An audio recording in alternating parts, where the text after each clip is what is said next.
Today we're going to look at the Citi banking pyramid. So all the options you have available for you, whether you have $500 or $10 million. Investment and retirement accounts do count for this, so you have a lot of options in the middle that might work and also provide value for credit cards. Big favor before we dive into everything though is to give this a thumbs up to help with the algorithm. If you know someone that might benefit, then share this with them. Starting with level 1, you have the everyday level, which is $0 to right under 30K. You don't get much here, and at this level, I'd probably go with competing banks.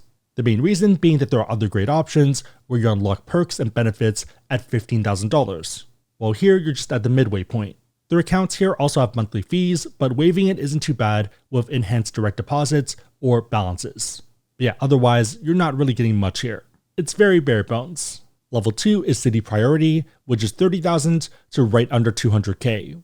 This is the first level that counts as a relationship tier, so no monthly fees and no account fees. Instead, what they're looking at is your CAMB, so your combined average monthly balance, and this includes things like checking and savings accounts, CDs, IRAs, Roth IRAs held at Citi, Citi custodian IRAs, and also wealth management brokerage accounts.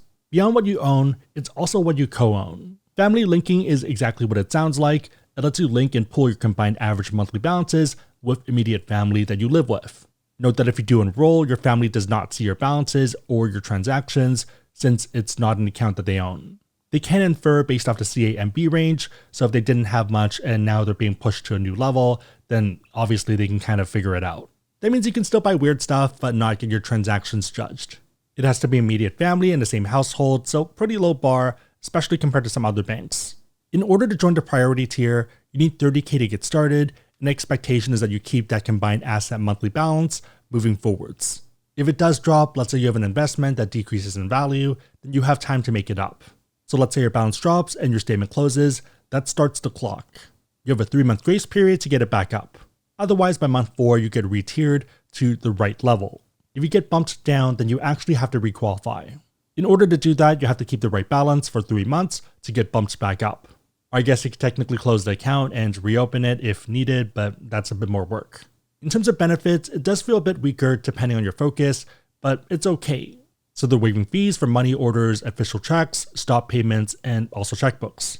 They now waive the non-Citi ATM fees, but any surcharges charged by the ATM owner are not reimbursed for the non-Citi ones.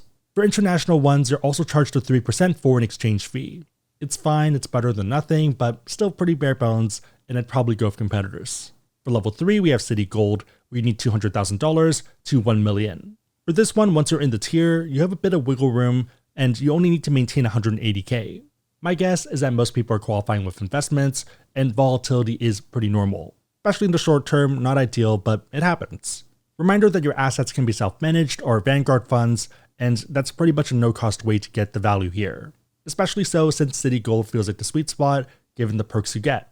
Starting with the boring ones, you get everything from level 2, and now the ATM owner surcharges are reimbursed, and the 3% foreign exchange fee is waived. This is also unlimited, so if you're traveling a lot and withdrawing a lot of money, then it can be pretty useful. You also get free domestic and international wires, and also one safety deposit box of up to $125 per year that's waived. Depending on the city you're in though, it might be a bit tougher to get a box than you'd think. In terms of more unique benefits, Citigold has lounges. Instead of being in airports, they're in major cities.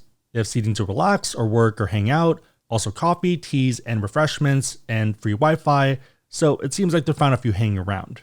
Location-wise, you have the US, Hong Kong, Singapore, and UAE. A lot of the ones abroad look pretty much like banks, and I don't think I'd hang out there, but the US ones are a lot better. For example, San Francisco has seating, Wi-Fi, coffee, and water, and apparently a pretty good view. The Greenwich one in New York has seating, Wi-Fi, coffee, tea, and meeting rooms. Speaking of New York, a lot of the benefits are very targeted. For example, you get a 1-year complimentary membership for Citi Bike, which is mostly New York and the surrounding area.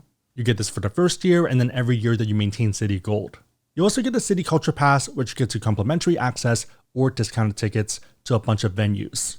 This includes the Guggenheim for you and one guest, the MoMA for you and one guest, and same exact thing for the New York Botanical Gardens. If you're in New York and you like museums, could easily save you $30 per person or $60 for a visit for 2 people. If you're not in New York, there are other benefits.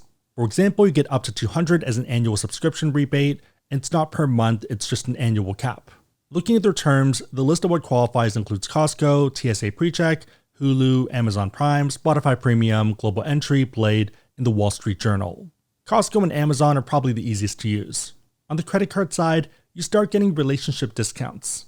So for the Citi Strata Elite, Citi Advantage Executive, and the Citi Prestige, which is a legacy card, you're getting a $145 banking relationship annual credit for each card.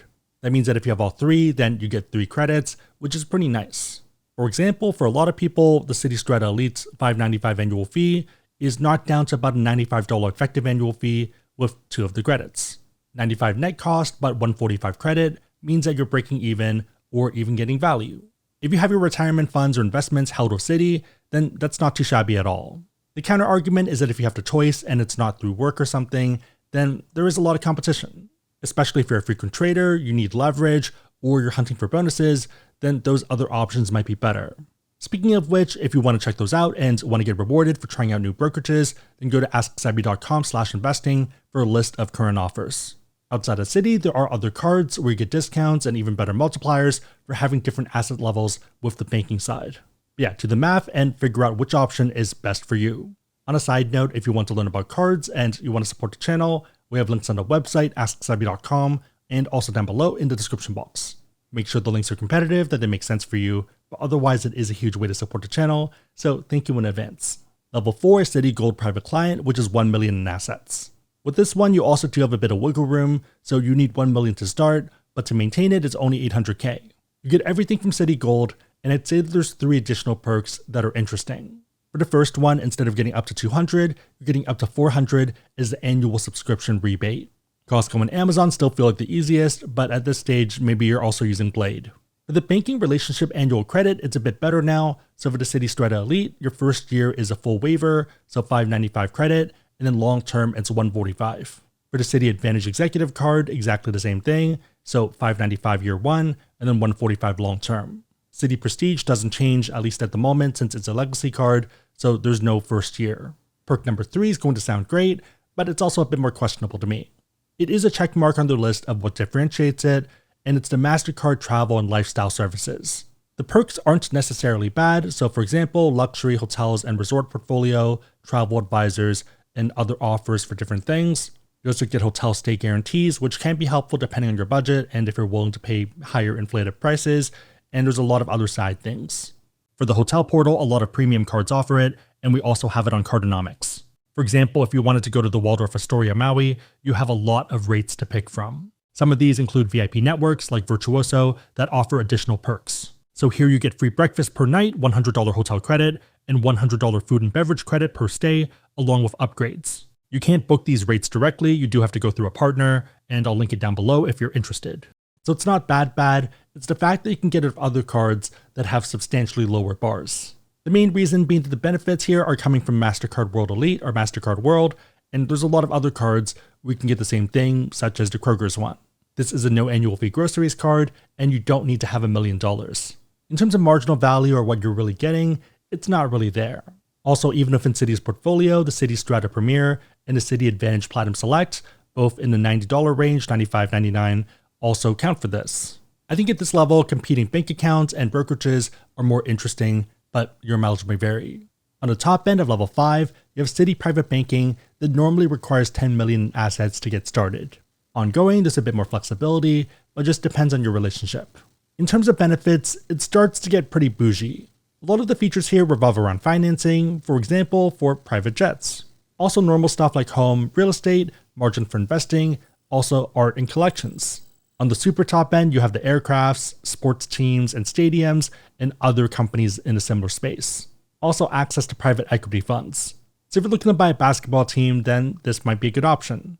You also get access to the capital market traders, meaning that if there's an IPO and you want to buy, you can actually buy at that set price. They also have an events division within private banking called Citi Latitude. This includes quarterly dinners, and in the US, there's chapters in New York and LA. They also have university programs with Cambridge and MIT. Lastly is curated events for things like Art Basel. I'd say that the main draw for private banking, though, is access to credit. For example, let's say you're trying to close a real estate deal, but you aren't too liquid right now. Maybe you end up collateralizing your fine art or alternative assets to make it work. It definitely is more bespoke, but you can imagine why it might make sense. At the same time, at this level, the world's your oyster, and you have a ton of options. It's hard to go wrong with any of the mega banks. In contrast, business accounts are surprisingly boring. Pretty much a standard structure and more of a math equation. Feel free to pause, but just depends on your average balances and activity and what makes sense. But yeah, not really any cool benefits or perks or anything at all. Also, no credit card discounts. Speaking of which, again, if you want to learn about cards, we have links on our website, asksebby.com, and also down below in the description box. If you made it to this point, leave an art emoji, which I think is technically a picture and frame emoji, in the comments down below, and I'll try to heart it and also respond. 3 questions. Number 1, what do you think about Citi banking? Number 2, which level do you think is a sweet spot? And number 3, which bank or option would you go for each level? Let me know and everyone else know in the comments down below. Big favor thumbs up, share this, otherwise hope you liked it. See you next time.